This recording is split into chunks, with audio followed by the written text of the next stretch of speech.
হরে কৃষ্ণ। আজকে আমি শনির সাড়ে সাথী নিয়ে আপনাদের সঙ্গে আলোচনা করব। কোনো চার্টে শনির সাড়ে সাথী প্র্যাকটিক্যালি কিভাবে দেখতে হয়, কিভাবে অ্যানালিসিস করে বুঝতে হয়, তারই কিছু ধারণা আপনাদের কাছে তুলে ধরব।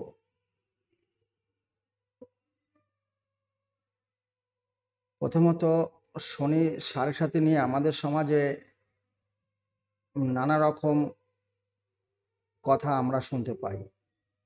মূলত একটা বিষয়, শনির সাড়ে সাথী যারই চার্টে চলে, মানে যার জীবনেই আসে, ম্যাক্সিমাম আমরা সবাই ভয়ভীত হই, ভীত সন্ত্রস্ত হই যে শনির সাড়ে সাথী মানে আমার আগামী দিনে খারাপ হতেই চলেছে।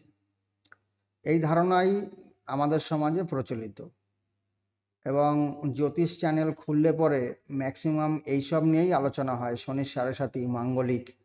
কিন্তু এর যে মূল বিষয়টা কি, এই সম্বন্ধে সঠিক ধারণা খুব কম জায়গায় আলোচিত হয়ে থাকে। খুব কম চ্যানেলেই, খুব কম জ্যোতিষ এই বিষয় নিয়ে সঠিক ধারণা দিয়ে থাকেন।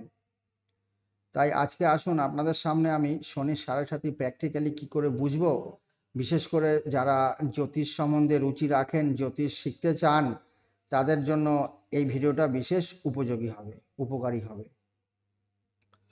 প্রথমত বলে রাখি, শনির সাড়ে সাথী মানেটা কি। শনি সাড়ে সাথী হলে কি ফল হতে পারে। এক তো শনি হচ্ছে, শনি বেশ কিছু বিষয়ের কারক। যেমন শনি রোগের কারক। শনি যে কোনো কিছু ডিলে করে দিতে পারে, দেরি করিয়ে দিতে পারে। আমার যে এক্সপেকটেশন, যে সময় আমি পেতে চাই, সেই সময় কিন্তু আমি নাও পেতে পারি। শনি রোগ কারক, শনি আয়ু কারক, শনি মৃত্যুরও কারক। আর শনির সাড়ে সাথে কিভাবে ঘটে, চন্দ্র মূল চার্টে, আমি যখন জন্ম নিয়েছিলাম আমার চার্টে চন্দ্র যে জায়গায় বসে থাকবে গোচরে, মানে এখন আকাশে গ্রহ, মানে শনি গ্রহ ঘুরে ফিরে যখন সেই চন্দ্র যে ঘরে বসে থাকবে তার আগের ঘরে, দেখুন এই চার্ট আমি বার করেছি। হুম, তাহলে শনি চন্দ্র মূল চার্টে বসে রয়েছে এইখানে, মুন এমও। তাহলে শনি এখানে বসে রয়েছে। শনি এই একটা ঘর, 12টা রাশি, এই 12টা রাশি 1 2 3 4 এইভাবে গুনলে 12টা রাশি আর 12টা ভাব। তাহলে শনি একটা রাশিতে 2.5 বছর থাকে। তাহলে চন্দ্র যেখানে বসে থাকবে তার আগের ঘরে যখন শনি আসবে তখন সাড়ে সাথী ধরবো, মানে সাড়ে সাথী শুরু হলো। চন্দ্র যে জায়গায় বসে আছে ঠিক 2.5 বছর পরে শনি এই জায়গায় যাবে, তাহলে সেটা 5 বছর হলো। এখানেও 2.5 বছর থাকবে এবং তার পরের ঘরেও কিন্তু 2.5 বছর থাকবে। টোটাল এই শনি এই 3টে ঘরে যখন গোচর করবে তখন আমরা শনির সাড়ে সাথী ধরে থাকি এটা। আর শনির সাড়ে সাথী বিচারের সময় অবশ্যই, শুধু শনির সাড়ে সাথী নয়, যে কোনো চার্ট বিচারের সময় অবশ্যই সেই জাতকের বয়স আমাদের জানতে হবে। সে জাতক জাতিকার এখন বর্তমান বয়স কত। যেমন এই চার্টে, এটা মেল চার্ট, এর এর জন্ম হচ্ছে 1991-তে, তাহলে এর বয়স এখন আপনি ধরুন মোটামুটি যে 24-এর কাছাকাছি।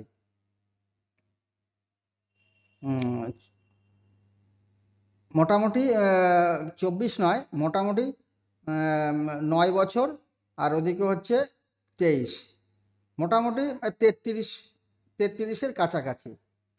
তাহলে আপনি তো এক তো বুঝতে পারলেন যে এর বয়সটা এখন এই ধরনের চলছে। আচ্ছা, এটা হলো ন্যাটাল চার্ট, মানে মূল চার্ট, জাতক যখন জন্মগ্রহণ করেছিল সেই চার্ট। তাহলে শনি কি ফল দিতে পারে। শনি যখন চন্দ্র থেকে আমাদের মনের বিচার করা হয়, আমাদের মেন্টাল পরিস্থিতির বিচার করা হয়, মন মানসিকতার বিচার করা হয়। আর এই শনি যখন গোচরে এই চন্দ্রের আগের ঘরে আসবে, এটা ন্যাটাল চার্টের, এখানেই তার শনি ছিল, কিন্তু গোচরে যখন ঘুরে ঘুরে শনি এইখানে অবস্থান করবে তখন শনি তার মনের উপর ক্রিয়া করবে। তার মনে হবে যেন আমার দেরি হয়ে যাচ্ছে, আমি সময়কালে পাচ্ছি না, হয়তো রোগ ব্যাধিরও কারক ঘটতে পারে, রোগের জন্য ঘটনা তার ঘটতে পারে, রোগ দিতে পারে। যদি চার্টে বিশেষ খারাপ পরিস্থিতি থাকে এবং তার মৃত্যু যোগ চলে, হয়তো শনি সাড়ে সাথীতে তার মৃত্যুও ঘটতে পারে। তাহলে এইভাবে আমাদের বুঝতে হবে। আমি আপনাদের 5টা-6টা স্টেপে এই বিষয়টা বোঝানোর চেষ্টা করছি। ভিডিওটা একটু লং হবে। এই ভিডিওটা পুরোটা দেখলে শনির সাড়ে সাথী সম্বন্ধে আপনাদের জীবনে কোনোদিনও আর ভয়ভীতি থাকবে। তাই ভিডিওটা একটু বড় হলেও পুরোটা দেখার চেষ্টা করবেন। তাহলে শনি তো অ্যাকচুয়াল হচ্ছে, শনির সাড়ে সাথী যখন চলবে তাহলে আমার মনের উপর ক্রিয়া করবে। আর শনির সাড়ে সাথী চলার সময় কি ঘটতে পারে, যে দেরি হতে পারে, রোগ দিতে পারে, আমার মানসিক অস্থিরতা তৈরি করতে পারে, এই ধরনের বিষয় ঘটতে পারে। এটা হচ্ছে শনির সাড়ে সাথীর মূল রেজাল্ট। বিচারের সময় আগে বলেছি তার এজ খেয়াল রাখতে হবে। এর পরের বিষয়টা দেখুন, ম্যাক্সিমামটা শনির সাড়ে সাথী সম্বন্ধে এত সময় যা বলেছি এগুলোই আমাদের সমাজে 98% লোক জানে। কিন্তু এর বাইরে শনি সাড়ে সাথীতে আর কি কি ফল দিতে পারে দেখতে হবে। তার চার্টে শনি কোন কোন ভাবের মালিক। তাহলে দেখুন, এই চার্টে শনি এই 10 নম্বর ঘর, মানে এখান থেকে গুনলে এটা অষ্টম আর এটা নবম। তাহলে শনি তার আয়ুর বৃদ্ধি করতে পারে এবং নবম তার ভাগ্যেরও উন্নতি দিতে পারে। আমরা কিন্তু এত সময় জেনেছিলাম যে শনির সাড়ে সাথী মানে খারাপ। যেহেতু শনি একাদশপতি, নবমপতি, তাহলে কিন্তু তার ভাগ্যের বৃদ্ধি করতে পারে এই শনির সাড়ে সাথীতে। এতদিন যেটা সে পেতে চাইছিল সেইটা এই সময় এসে হয়ে যেতে পারে। প্লাস চন্দ্র দেখুন এই চার্টে কি, চন্দ্র এই চার্টে কিন্তু চন্দ্র এই চার্টে দেখুন, চন্দ্র এই চার্টে হচ্ছে দ্বিতীয় পতি। এই যে 4 নম্বর হচ্ছে কর্কট রাশি, এই জাতকের লগ্ন হচ্ছে মিথুন লগ্ন, আর কুম্ভ রাশি। চন্দ্র যেখানে বসবে সেটা রাশি। তাহলে দেখুন এই জাতকের দ্বিতীয় পতি হচ্ছে চন্দ্র। তাহলে এই শনি যখন ঘুরে ফিরে চন্দ্রের উপর আসবে, সাড়ে সাথে শুরু হচ্ছে ঠিকই, কিন্তু আমি অর্থপ্রাপ্তি আমার হতে পারে, আমার ভাগ্যে অর্থ জুটতে পারে, আয় উন্নতি ঘটতে পারে এই সময়। এবং ডেফিনেটলি এই সময়তে সেই জাতকের আয় উন্নতি হয়েছে। তাহলে শনি চার্টে কোন কোন ভাবের পতি, কোন কোন ভাবের মালিক, এবং চন্দ্র কোন কোন ভাবের মালিক, তারা যখন একত্রিত হবে সেই ফল কিন্তু আমি পাবো। আচ্ছা, এরপরে বিচার রাখতে হবে যে শনির মূল ত্রিকোণ স্থান কোথায় অবস্থান করেছে। দেখুন এই 11 নম্বর কুম্ভ রাশি হচ্ছে শনির মূল ত্রিকোণ স্থান, আর এটা নবম ভাবেই পড়েছে। তাহলে ডেফিনেটলি যখন এই জাতকের শনির সাড়ে সাথী পড়বে, তাহলে কিন্তু এর ভাগ্যের বৃদ্ধি হবেই, আর্থিক উন্নতি হবেই কম বেশি। ঠিক আছে, এরপরে আমাদের কি মনে রাখতে হবে, এর পরের স্টেপটাই হচ্ছে বর্তমানে শনি কোথা দিয়ে গোচর করছে, কোন রাশিতে শনি গোচর করছে। তাহলে বর্তমানে শনি কিন্তু এই কুম্ভ রাশিতেই গোচর করছে। এটা ন্যাটাল চার্টের শনি এখানে ছিল, কিন্তু বর্তমানে শনি এই 11 নম্বর রাশি মানে নবম ভাবে চন্দ্র যেখানে বসে রয়েছে, এই জাতকের একদম পুরোপুরি সাড়ে সাথেই চলছে এখন। সেই জন্য আপনাদের কাছে এই চার্টটা আমি তুলে ধরেছি। তাহলে এই জাতকের কিন্তু এখন শনি সাড়ে সাথেই চলছে, কিন্তু এই জাতকের এখন ভাগ্যের বৃদ্ধি ঘটেছে, আর্থিক উন্নতি ঘটেছে।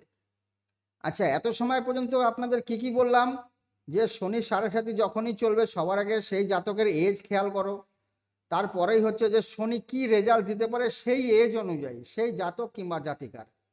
তারপরে শনি কোন কোন ভাবের মালিক এবং চন্দ্র কোন কোন ভাবের মালিক, তারা যখন একত্রিত হবে সেই ঘটনা, সেই বিষয় কিন্তু তার জীবনে ঘটবে।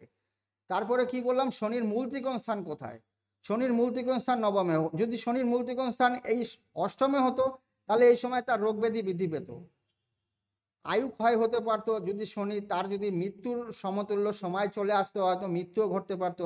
এই শনির মূল ত্রিকোণ যদি ষষ্ঠে অবস্থান করতো, 1 2 3 4 5 6 ষষ্ঠে থাকতো, তাহলে রোগ দিতে পারতো। এটা দ্বাদশ দ্বাদশে যদি শনির মূল ত্রিকোণ এই 11 নম্বর রাশিটা যদি এখানে থাকতো, তাহলে কিন্তু তার ব্যয় হতে পারতো, মানে বিদেশ ভ্রমণ হতে পারতো, দূরভ্রমণ হতে পারতো, এই ধরনের ঘটনা ঘটতে পারতো। কিন্তু এই চার্টে ঘটনাক্রমে জাতকের মূল ত্রিকোণ স্থান যেহেতু নবম ভাবে, আর গোচরের শনি এখান থেকেই গোচর করছে, তাহলে কিন্তু এর ভাগ্যের বৃদ্ধি হবে, আর্থিক উন্নতি হবে, সুখ শান্তি প্রাপ্ত হবে। যেহেতু চন্দ্র দ্বিতীয় পতির কারক গ্রহ, দ্বিতীয় ভাবের কারক গ্রহ, নবমে বসে আছে, তাহলে আর্থিক উন্নতি হবে। এই ধরনের। তাহলে এতগুলো যা ফল বললাম, এই ফলের থেকেও এখন যে বিষয়টা বলবো, এইটা যদি তার চার্টে না থাকে তাহলে শনির সাড়ে সাথী রেজাল্ট তার বিশেষ কিছু ঘটবে না। এখন যে গ্রহের দশা এবং অন্তর্দশা চলছে, অন্তর্দশায় কি শনি এসছে, এটা সব থেকে সবার আগে দেখা প্রয়োজন। আমরা শনির সাড়ে সাথে নিয়ে অনেক ভয় ভীতিতে থাকি, অনেক জ্যোতিষ অনেক চ্যানেলে এইটাকে নিয়ে বহুত কিছু বলে, কিন্তু যদি এখন রুলিংয়ে শনি না আসে, শনির অন্তর্দশা যদি আপনার এখন না চলে, শনির প্রত্যন্ত দশা যদি এখন আপনার না চলে, রুলিংয়ে যদি শনি এখন না আসে, তাহলে কিন্তু এই সাড়ে সাথী রেজাল্ট আপনার জীবনে খুব একটা আপনার অনুভূতও হবে না, আপনি পাবেনও না। তাহলে দেখুন এই জাতকের এখন কি চলছে, এই জাতকের শনির দশা চলছে, শনির দশা 19 বছর, অনেক বড় স্প্যান। শনির দশা, রাহুর অন্তর্দশা, এই যে এসে স্যাটার্ন, তারপরে এসছে রাহু, ঠিক আছে। দেখুন এই জাতকের এখন এই জাতকের এখন শনির দশা চলছে, রাহুর অন্তর্দশা চলছে। শুরু হয়েছে কবে? 3/9/2022, মানে 2022 সালের সেপ্টেম্বরে 3 তারিখে চালু হয়েছে শনির দশা, রাহুর অন্তর্দশা। তাহলে শনি কিন্তু অন্তর্দশায় নেই এখন, ঠিক আছে। শনির দশা, রাহুর অন্তর্দশা। দেখুন চার্টে শনি অষ্টমে বসে রয়েছে, রাহু সপ্তমে বসে রয়েছে। এখানে কিন্তু শনির যে এই জাতকের যে শনির সাড়ে সাথী এখন চলছে, কিন্তু এর রেজাল্ট কিন্তু এ খুব একটা এর অনুভূত হবে না। কি অনুভূত হবে? যে গ্রহের দশা, যে গ্রহের অন্তর্দশা, বিশেষ করে যে গ্রহের অন্তর্দশা এখন আমার চলছে, সে যে জায়গায় এখন বসে রয়েছে এবং সে যে যে ভাবের প্রতি, সেই সেই বিষয়ের ফল কিন্তু আমি এখন বেশি বেশি পাবো। তাহলে এই জাতক এখন কিসের ফল বেশি পাচ্ছে? তাহলে দেখুন এর শনির দশা, রাহুর অন্তর্দশা। রাহু কোথায় বসে আছে? রাহু বসে আছে সপ্তমে। সপ্তম থেকে কি কি বিচার করা হয়? সপ্তম থেকে সবার আগের বিচার করা হয় বিবাহ। এই জাতকের এই সময়, এই রাহুর অন্তর্দশায়, শনির দশায়, রাহুর অন্তর্দশায় জাতক কিন্তু বিবাহ করলো। বিবাহ জাতকের এই সময়তেই হলো। গত মার্চ মাসে এই জাতক, গত ফেব্রুয়ারি মাসে এই জাতক কিন্তু বিবাহ বন্ধনে আবদ্ধ হয়েছে, ঠিক আছে। তাহলে আমি ফল কার পেলাম? রাহুর পেলাম। চলছে কি? সাড়ে সাথীও কিন্তু আমার চলছে। তাহলে যেহেতু আমার দশাটা রাহুর, রাহু সপ্তমে বসে রয়েছে, সপ্তম থেকে বিবাহর বিচার করা হয়, ম্যারিটাল লাইফের বিচার করা হয়, পার্টনারশিপের বিচার করা হয়, দূরভ্রমণেরও বিচার করা হয়, ঠিক আছে।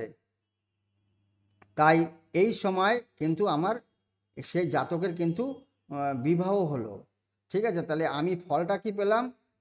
কার ফল বেশি পাবো? যে গ্রহের অন্তর্দশা। হ্যাঁ, যদি এখন শনির অন্তর্দশা চলতো আর এইখানে যদি শনি এখন গোচরে অবস্থান করেই রয়েছে, তাহলেও আমি ভালো ফলই পেতাম। শনির সাড়ে সাথী বলে যে আমার ভয়ভীতি পাওয়ার এমন কিছু নেই।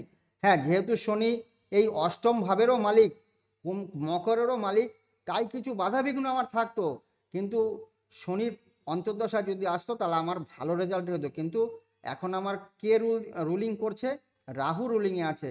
তাহলে রাহু যেহেতু সপ্তমে বসে আছে, তাহলে আমার এখন কি ঘটছে? এই সময় কিন্তু জাতক বিবাহ করলো এবং জাতকের পক্ষে এটা ভালোর দিকেই গেল, ঠিক আছে।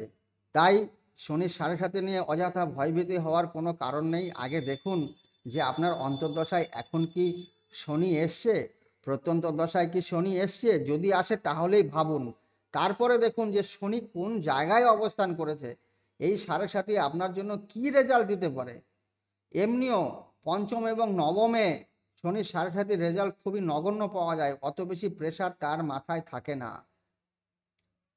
হরে কৃষ্ণ। আশা করি আপনাদের অনেকটাই স্পষ্ট ধারণা দিতে পেরেছি। এই ধরনের প্র্যাকটিক্যাল ভিডিও আপনারা বুঝতে চাইলে, দেখতে চাইলে আমার ভিডিও ফলো করুন, শেয়ার করুন। হরে কৃষ্ণ।